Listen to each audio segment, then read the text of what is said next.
Hi guys, and welcome back to the Million Dollar Marathon. The good news is, after our absence, is that the challenge has been completed, and we'll show you the graph here, including that lovely 775k spike from our very own Endrit, not with us today. So, across the Shark Scope, as you can see there, some live cash, live tournaments, online cash results.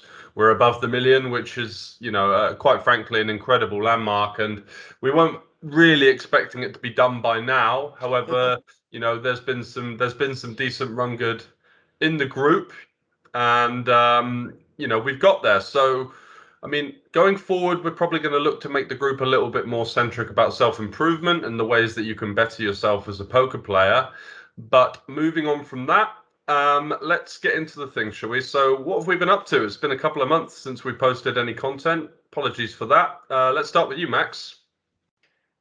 So usual story really, grinding online, lots and lots and lots of tournaments. I had my worst period in a very long time and my worst month as a professional in 9 years. I think it's my ninth year.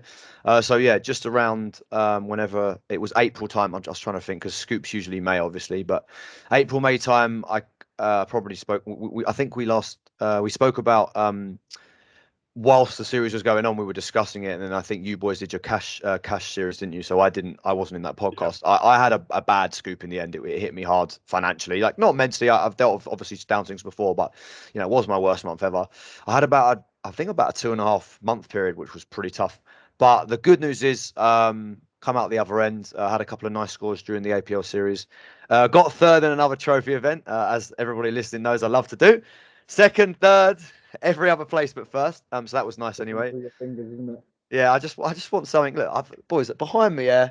Where's the mantelpiece over here? There's Yeah, there's just where's the there's no trophies, man? silverware. I want to be able to show you guys the silverware behind me, but none just of yet. And also, guys, I did the unthinkable. I went and played a couple of live tournaments recently. Oh, Which, Uh, yeah, if you don't know, that's a big milestone. We've been trying to convince Max to play live tournaments for a long time, and he's always given us the I'm not going to know what I'm doing. It's too slow. It's too boring. Blah, blah, blah. bruv, I'm making a bigger ROI online. Come on. but I yeah, was- so I went down.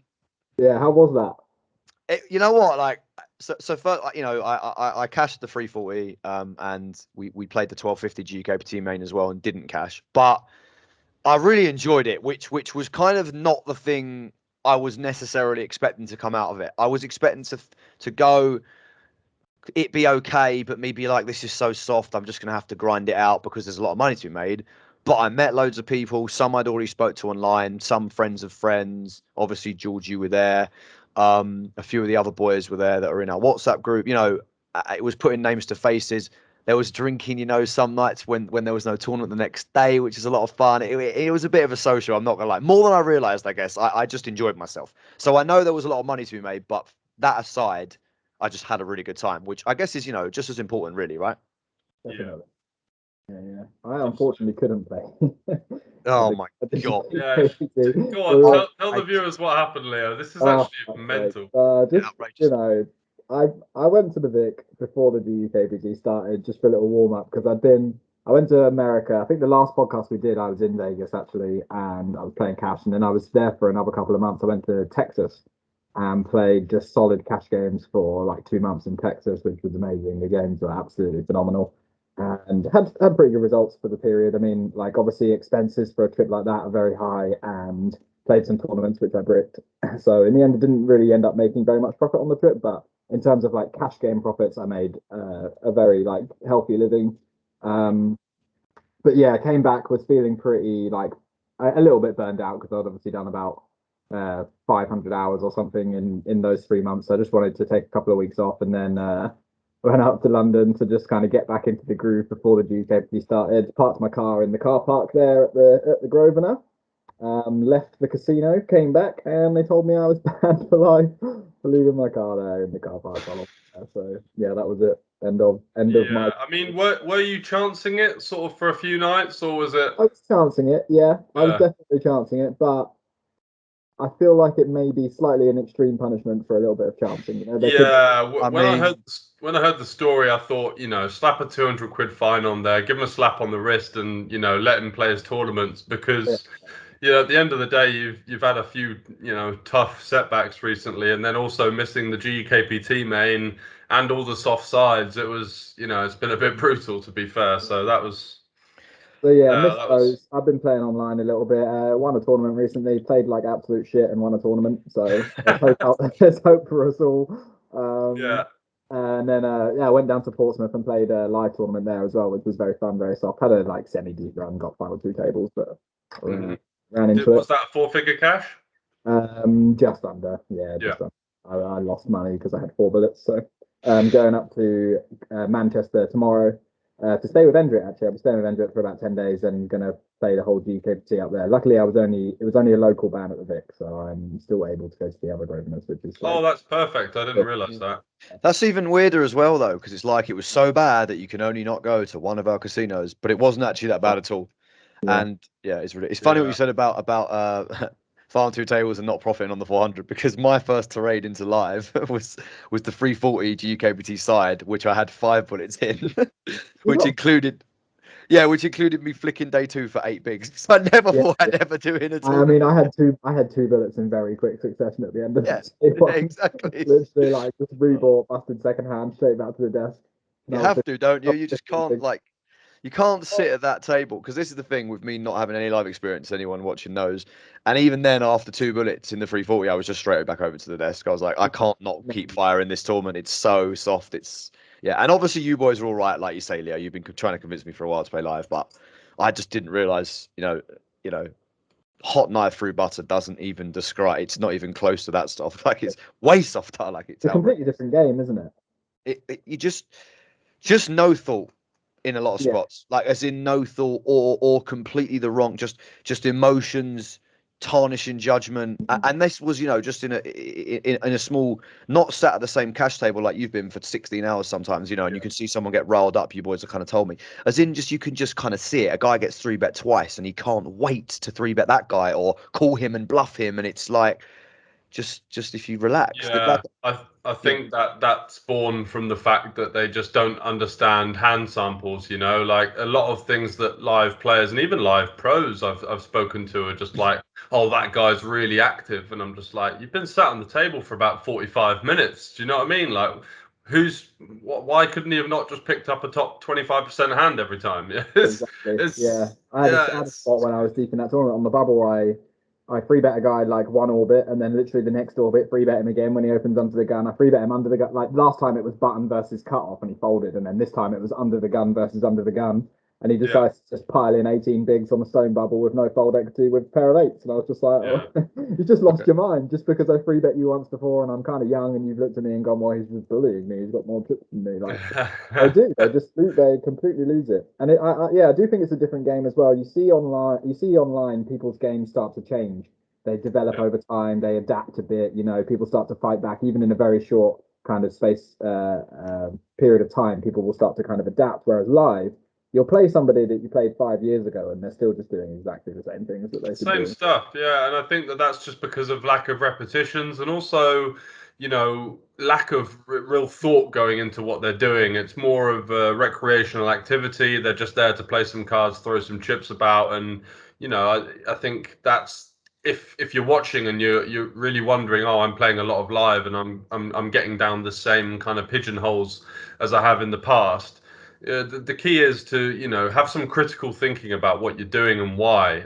Look at other people on the table. If you're the sort of guy that plays the £50 and the £100 tournaments, and then a £400 tournament rolls up at your local casino, sell some action and play that tournament, because maybe if you're not beating it, there will be a good player that you can learn from there and watch what they're doing. But more importantly, try to understand why. And that's that's why we all watch content online. That's why I really enjoy watching PLO hand replays from the high stakes, because I'm watching like ProBiz do something and I'm like, it might take me half an hour to understand why, or maybe even comprehend something as to why, but after I've got through that, then my game is slightly developed, which is an important takeaway. I think the thing is as well is like another thing that makes online a bit tougher is that people adjust in good ways, and they notice things and they go, well, okay, I need to. This is the small adjustment I need to make. Whereas live, people will see one thing and then they'll just make this wild adjustment. Like you Yeah. said the other day, Max, I think you free bet somebody once and then, or you've been opening a lot,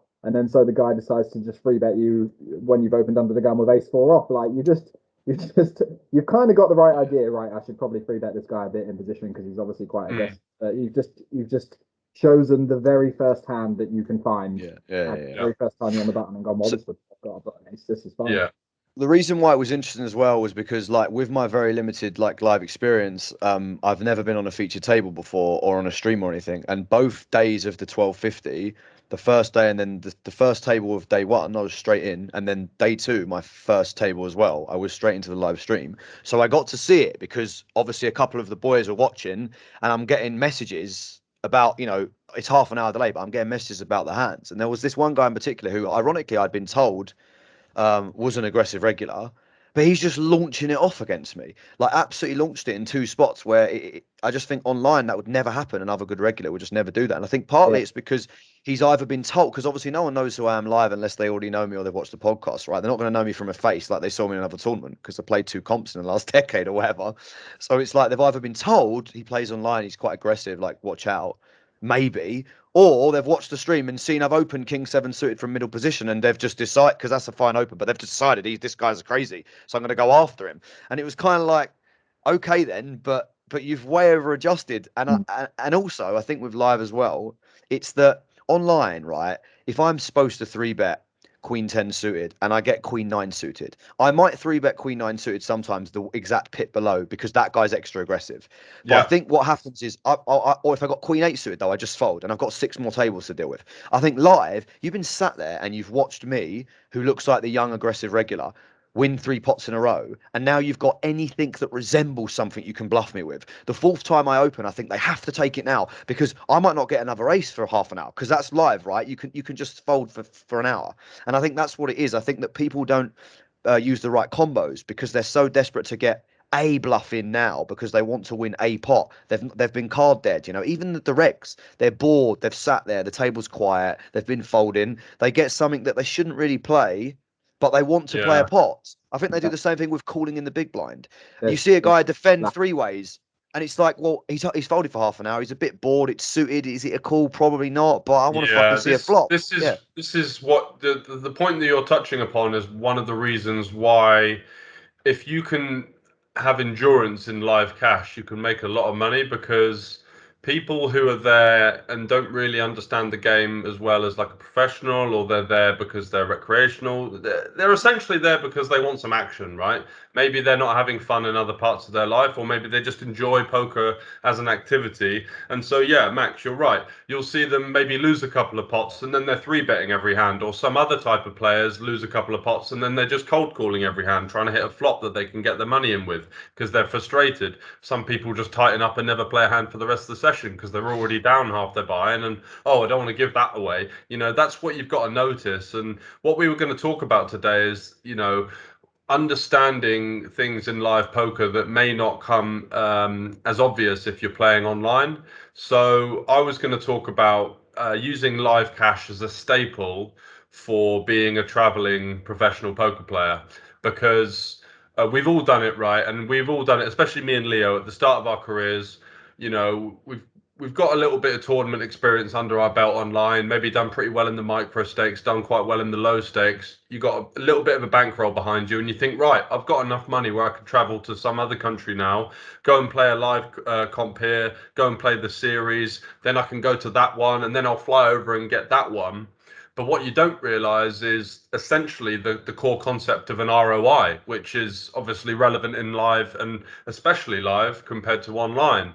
Your ROI online can be minuscule, but if you put the volume, you're going to make a lot of money. Whereas live, your ROI can be 50%, but if you're just dusting it off on expenses, and if you're going here, going there, you got one night in a hotel because you missed your flight or something, it's all happened to me, and all these little things eat away at it. So using live cash, which is where you're going to get a much lower variance win rate, as a staple to then take a few shots at the tournaments, I think is probably one of the smartest ways you can navigate traveling whilst being a professional poker player. What's your thoughts on that, Leo? Yeah, definitely. I definitely fell into that trap when I was like getting started, where I had a bit of a role and I was like, okay, well, I'm just gonna sell some action for these tournaments because they're a bit outside of my buying range, and then I'm just gonna travel there, go there for a week, and then when I'm done there, I'll go to this next place, which is another 400 quid flight away, have a bit of a week off holiday.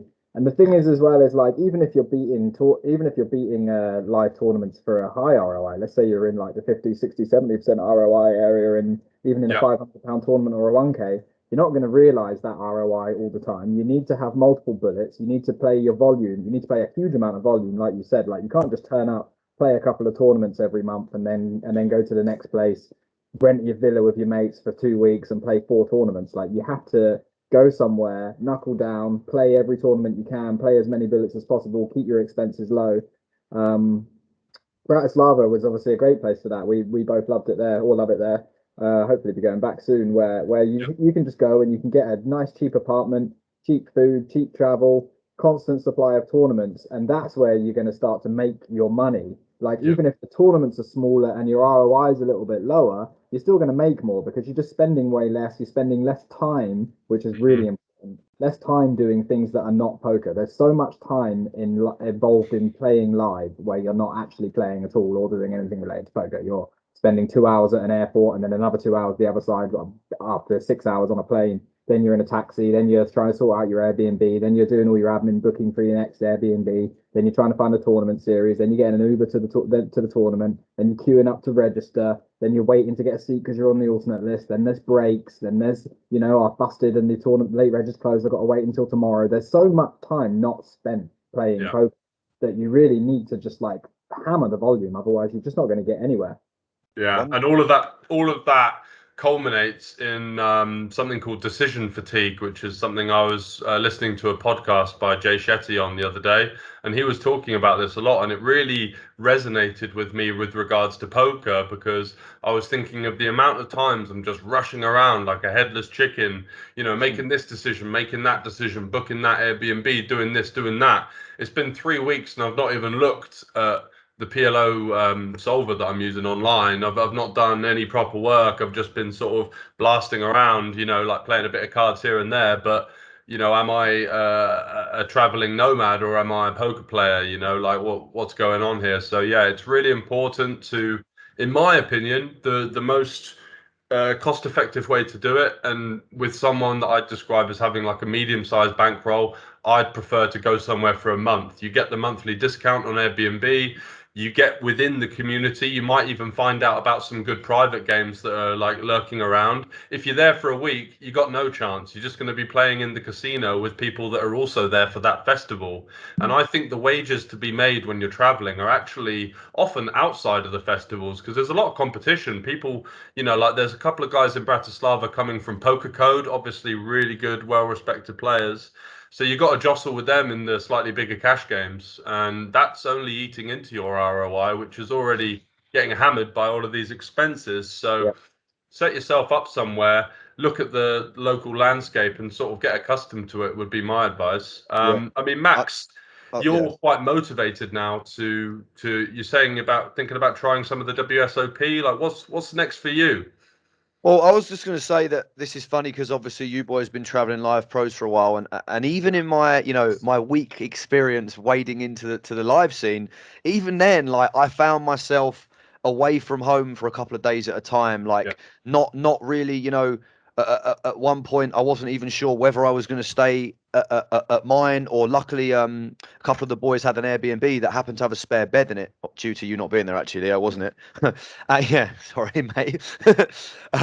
But yeah, I found myself hanging around. I bust day one of the 340 at like 12:30, and it wasn't going to bag till about 3 a.m. And I'm like in the middle. I'm now in North London, about an hour from where I live, like at the Vic, obviously Edgware Road. And I'm like, do I jump in? The trains are finished. Do I jump in an Uber now for 50 quid and get home and get a decent night's sleep in my own bed? Do I sit around the casino for 2-3 hours and go to bed later than I'm used to? I know it sounds silly, but I'm not used to the 4 5 a.m. jobs, and that's what ended up happening. I ended up getting about 4 hours sleep because a couple of the boys came in loud at 5 in the morning, woke me up, and Then I had to go and play, I woke up about 9ish and then had to prepare myself to go and play another day one at like 1 o'clock. And that's all things I hadn't even thought about online, because I wake up, go for my run, get in the shower, meditate. It's all very, in sync with what I'm used to. I know what my food is going to be, etc. And it's much easier to manage. I think there's no expenses. I know what I'm going to spend on everything, food wise, time wise. I know when I can work out, etc. And it did give me, I guess, a new found respect for you guys because I was only an hour from my house, and there was still a couple of times where I'd be like, "Fucking hell, I'm actually really hungry. I hadn't even thought about what I'm going to eat. I better run out to Waitrose." One night, I'd hate eating McDonald's sober. I had to run into McDonald's and salvage something at like 1 in the morning because I was really hungry and hadn't had anything to eat. Yeah. So there's things you don't even need to think about when you play live. With regards to your actual question, George, to be honest, currently in the US, you can't get in straight from the UK. You have to go and quarantine somewhere for 2 weeks. Yeah. Sorry, you have to enter from somewhere for 2 weeks. That makes it kind of difficult for me with Lou and with my family. Like I've said before, not wanting to be away from everyone for so long. I'm debating going for a couple of weeks, 2-3 weeks for the World Series if America changed the rules. If I have to go to Mexico for 2 weeks, it's just not going to be viable for me. We're talking 3 or 4 weeks there, 3 or 4 weeks there, 2 weeks, quarantine. It just becomes too long of a trip, sadly, and I don't know if I can justify it. Because also, I'm not used to the sort of potentially 50k plus amount of variance that the series could hold if I do go for a very long time, and I'm not really sure. But I am gonna play a bunch of local comps. I'm going to the 550 at the Hippo tomorrow.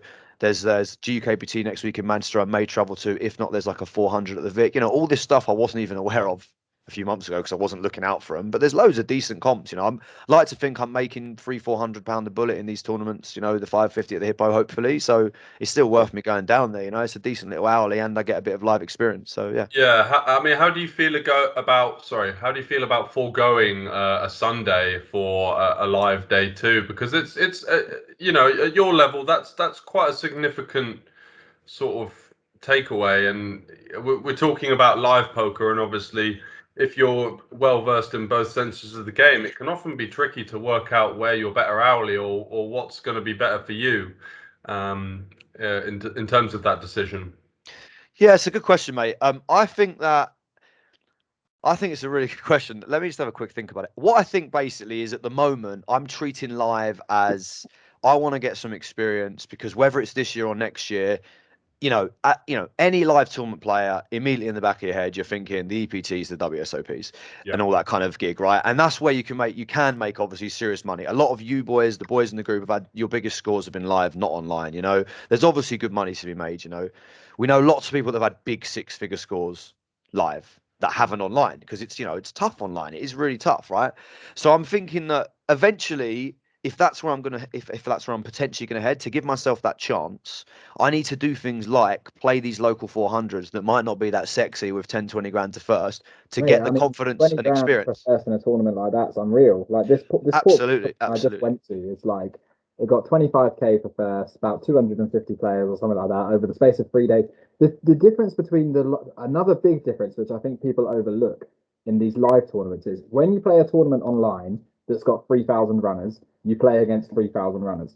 When you play a live tournament that's got 3,000 runners, you're only really playing against a few hundred at any one time because you play on 5 separate day ones. So you're playing a 250 player field or a 400 player field there. Then you all accumulate on day two and you just play another 300 person field. And I think it actually reduces the variance massively.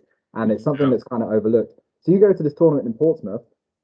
I played a day one with 80 people, bagged when there was final 2 tables left. Come back on day two, there's about 80 people left. Like that's not a hard tournament to win for 25k. And I mean, me and Jack obviously both got deep in it. Jack ended up coming fourth or something. He got about 10k. And you just go deep in these tournaments so more often. The field is so much softer, so much softer. The field is so Yeah. much softer. When you get to things like the bubble, people are completely clueless. You get to the final table bubble, people are completely clueless. You get to the final table, people are completely clueless. Like Yeah, you're yeah, just yeah. absolutely plowing through these things. Yeah, I mean, my mate James said that he won the one in Leeds, the 400, and he said that there was some guy who like looked like a bit of a reg that was banging on about ICM, but then he's just jammed in, like, I think it was just over 20 big blinds under the gun with Queen Jack suited. So, like, obviously with like 5 left or 6 left or something, and like shorter stacks than him. So obviously, if that's going to be one of the better players in the field, like, imagine what everyone else is doing. And That is the reality of it as well. Like yeah, a lot of people that play these live tournaments as well, especially the kind of 400 to 1Ks, they're often cash game players. So yeah, in the like first few levels or whatever, or day one, they do fine. You know, it's just chippy V. They chip away, they make a decent stack. But then as soon as it starts to get to like 50 bigs, 40 bigs, 30 bigs, they just completely lose the plot under 30 big blinds. They've got no idea. Like yeah. some of the Yeah. cash players I really respect send me a hand and go, oh, you know, here's this hand I played 30 big blinds deep, and I'm just like, holy shit, man, this is like not Yeah, what the yeah. Yeah. I don't know. Yeah. Sorry, go on, Max. I was gonna say I'll add to that like I was expecting to turn up and be fairly nervous and not sure of myself, and honestly, within 4 hands of the first tournament, like you boys know, I'll be full disclosure, I was a bit nervous. Not gonna lie, I was a bit nervous heading up to the first tournament. I had a couple of rums before just to settle me. We also happened to be on the alternate list. We also happened to be on the alternate list. Time with me, mate. No, I was just like, fuck it. Look, there's a bar. The boys both got a beer. To be fair, I was with Endrit and Dan, and we all had a drink. To be fair, because we had to wait around because we were on the alternate list. And honestly, I was expecting to be like quiet at the table, a bit nervous, sit here and peel my cards. You know, hopefully not in too many pots early, and just get a couple of orbits in me. 1, 2 of the first 4 hands I played, and was the loudest person at the table within 15 minutes or something. Yeah, So I was absolutely comfortable then. But also, I think what stemmed from that was just watching the play, because it's like, what the fuck have you got to be worried about? You know, the best players in the room, I can hang with them, so it doesn't matter. And the rest of the players, without sounding arrogant, was obviously one of the strongest players in there. You know, I've been a winning online pro for nearly a decade, so it was kind of obvious, I guess, in a live 300. But I'd not yeah, seen but it's it. I'd easy not to seen forget it. straight Yeah, away. Yeah, it's easy I'd to seen forget that because all of a sudden you got matey boy staring you down from the other side of the table.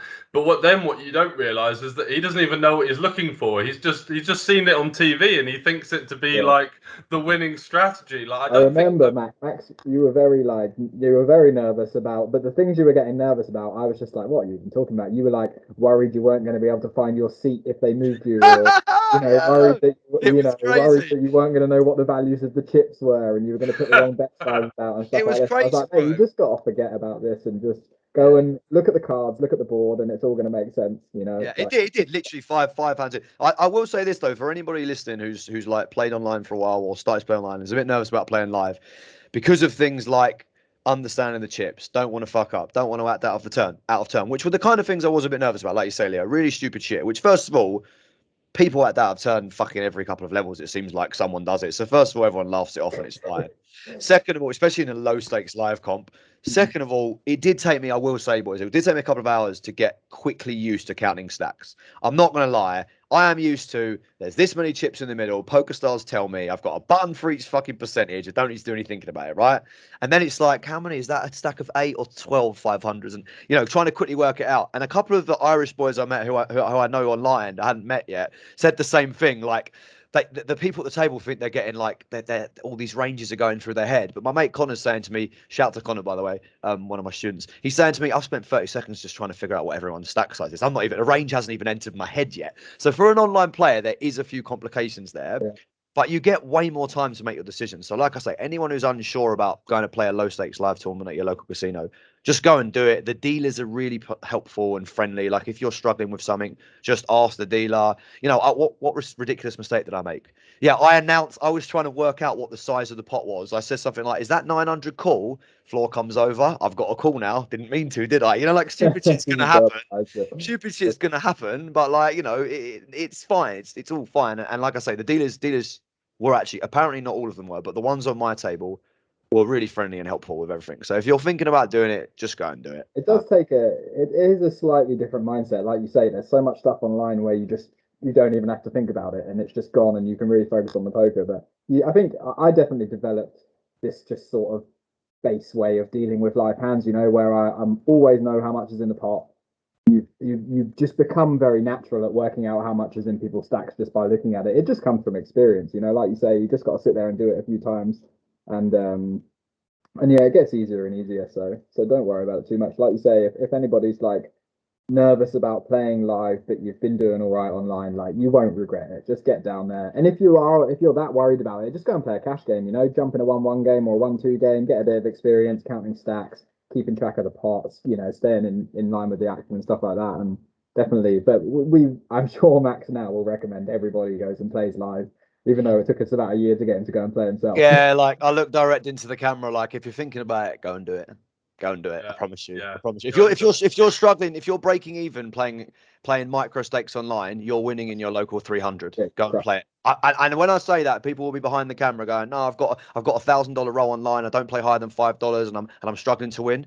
If you're struggling to beat micros, but you're not getting beaten in micros, you're beating most of the tournaments up to 500 in your live casino. That's a fact. I've If got a you've watched horse. the study video, yeah, you are beating every tournament up to 300, Yeah, 400. That's for apply for sure. staking in the comment box because Yeah, I've seriously, got a I horse couldn't that believe it. plays like 25 NL online, and he's like slight, small winner. He's doing all right, but not like crushing it by any means. But I would put him in any 1-2, 1-3 game at the Vic without batting an eye, knowing that he's going to absolutely crush it there, because Yeah. that is just the way the games are. They are far behind, and that's in England as well. And England actually has tougher games than the majority of places.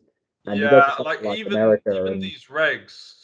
Sorry, Leo. I mean, even these regs and Hold'em isn't my strongest game, but when I was sort of playing some Hold'em in London, you're just watching people, cold calling everywhere, a lot of the time out of position, not playing three bet or fold with the high rake structure, just sort of like just very weak and passive kind of actions. And it feels like there's kind of like a vulture's circle in London of like if we get a couple of fish at the table, then everyone just splits their money and then we're off. And I think the fact that because there's such high rent, like it's difficult to make a living there, that people just tend to play a little bit more of a conservative approach. And I didn't really see any kind of thing that I was like, oh wow, these guys know how to play. It was more like they're just sort of a semi-dead seat, just waiting for someone to give them a stack, basically. yeah, it's amazing how the games do vary from country to country. There is a definitive play style, like in England, it's kind of nitty. You Yeah, can tell people are generally underrolled. The wage is not quite so high. Like you say, expenses are a bit higher. Then you go to somewhere like America, where everyone's just got disposable income falling out of their pockets, and yeah, and suddenly becomes this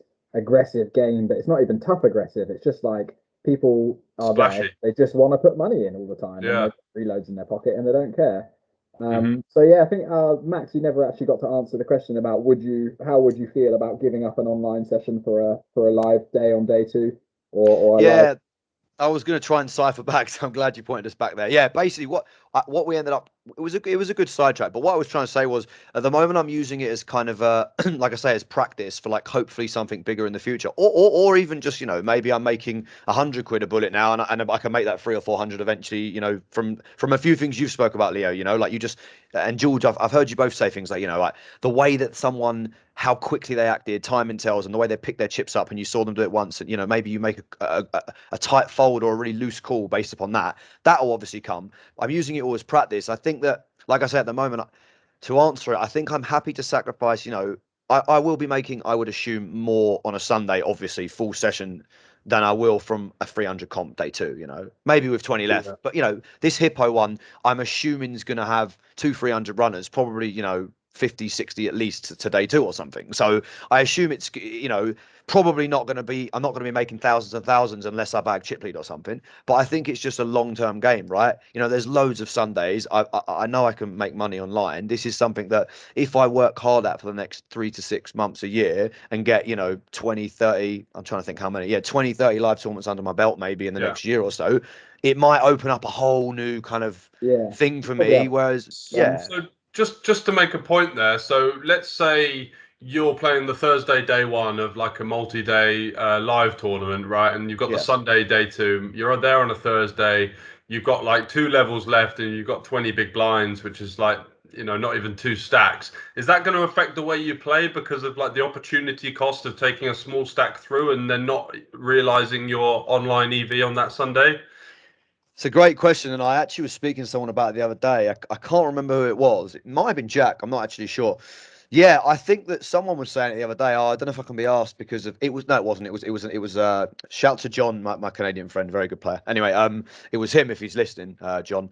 Yeah, and we were talking about. I was saying, mate, go and play a couple of live ones, near you and in practice for the WSOP because he's like me. Does well. He's a lot better than me to be fair. He crushes online, barely plays live. And I was saying to him, as you said, Leo. Now I'm trying to sell it to everyone I know. I was like, mate, and he lives in Canada, right? So he's like a 3 hour flight from Vegas. I was like, mate, you've got to go to WSOP. Like, he's playing super high stakes online. He needs to go and play in WSP. And I was like, go and play a couple online. And he's like, yeah, but I don't want to take the Sunday off. The day twos are on Sunday. And it's funny you asked that, Gio. I was like, bro, just try and spin it up then. I was like, just start fucking open. Just be really aggressive at last level. Like, if you don't want to bag a less than average stack, just go all in every hand. If you think if you're in a 550 live, sorry, quickly, if you're in a 550 live, right, and he plays bigger than me, so let's say his EV on a Sunday is 5 to 10k, right? If you're in a 550 live and you're going to bag min stack, just chuck the 550 in the bin and try and spin it up. Literally, just start going all in every hand. Do you know what I mean? If you bag a big stack, great. If you don't, like you say, you go and play your full online session. No The big thing deal. is, though, is if you do bag, I mean, there's the way I try to look at it is like if I bag a big stack, great, I've got a big stack in day two of a tournament. And if I bag a small stack, there's usually most day twos are starting at 12, 1, 2 o'clock. So if you've got a 15 big blind stack or a 20 big blind stack, there's still the opportunity for you to either spin it up at the start of day two, or you're likely to bust pretty soon, and you still get to play most of your online session anyway, as long as you're not too far from your house, or whatever. Obviously, we all take our laptops anytime we go to travel anywhere. So if we're up to Manchester and I've bagged for day two for a bowl in the main event, and then I bust in the first two levels, I'll still get a full session in online, so it doesn't really matter. Yeah, I guess you could just go to like a hotel reception or like a Starbucks or something and just fire up the grind anyway. Yeah, I mean, I was gonna say, because that's true. Because the Hippodrome one is midday. Some of them were later though. Some of them were later. So I was going to say, if I have a shit stack, 3, 4 PMs. yeah, like I'll just rush home. One. That is annoying. That's one of the things I don't like about live tournaments sometimes. For example, this 30-30 in Portsmouth is they start the day ones Thursday, Friday, day one start at 7 p.m. because they're trying to get people in after work. But you're like, one, you're starting at 7 p.m. like it's already after the time most people have finished. And two, you're starting at 7 p.m. with 300 big blinds and 40-minute clocks. Like start at 3 p.m. and let people who have finished work late, Reg, or start at 4 p.m. And then Definitely 4 p.m. It's a bit annoying when stuff like that happens. Like I don't know why there's this obsession with playing poker through the night till the early hours. I don't know. It can't all just be done and in bed by 1 o'clock, Yeah, I agree. That's one of the things. More optimal. We've spoken about that many times, and for me now, recently, I've just been playing cash games throughout the day on a couple of the softer sites, just sort of collecting the value basically.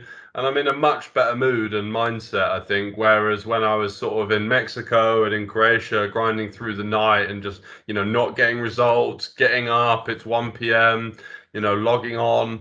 I think, definitely it would just be nicer if the casinos could adjust to that and just make it a little bit more minded of that rather than like what was that day one in the Vic the other day? Didn't it go on till about 5 or something like that? Yeah, I mean, honestly, the 2-day ones in Portsmouth, the Thursday and Friday in Portsmouth lasted both until 4 o'clock in the morning, which I think is just absurd. Yeah, I'd say energy. I said earlier in this podcast, I bust at 12:30, having played for 8 hours or 6 hours, 7 hours, something, and I had to wait till 3, 3:30 for the boys who then bagged. I also think that in America, and I've only played live cash in America. I've never played a tournament, but as far as I'm aware, from looking at schedules and talks about American comps start at like 11, don't they, in the morning? Yeah, they also start at 10 a.m., 11 a.m. So why don't they do that here? Why? Like what? Why do you want to stay up till 4 when you could finish at midnight? Like midnight, look, it's an 18+ game, right? I'm not saying we've got to be in bed by 9:30. Like I'm fine with the day one ending at 12 or 1, but who the fuck wants it to be up at 5? Especially if you've got a routine going, you want to catch the gym, then you're knackered. Better structure of the tournament if you start it earlier as well. Like you do 1 hour levels rather than 40 minutes, and do it that way. But moving on from that, we're going to go on to another episode shortly. Probably going to get a guest on. Please do interact with us as we've had a few people on Instagram, Facebook, sort of, giving us some advice and wondering when we'd be back. In fact, actually, a couple of people on my online tables were just like, "What's going on? When's the next pod out?" So sorry to you guys. We know we've been slacking a bit, and time's been a bit manic during this last few series and last few months, but we're back on track now and looking forward to putting out some more content. Yeah, So, guys. yeah. Just gonna say, guys, the people that have stuck with us, we really do appreciate it. We know we've not done everybody as we've done you a bit of a disservice. We realise, but if you could all get after sharing this one, get this one out there. We're back every fortnight. At worst case, we're going to be bang, bang, bang, bang, bang. We promise. We're here to stay, guys. Stick with us. Challenge done, but way more to come. Thanks very much for tuning in to the $1 Million Marathon. Take it easy and bye-bye. Take care, guys. Bye-bye.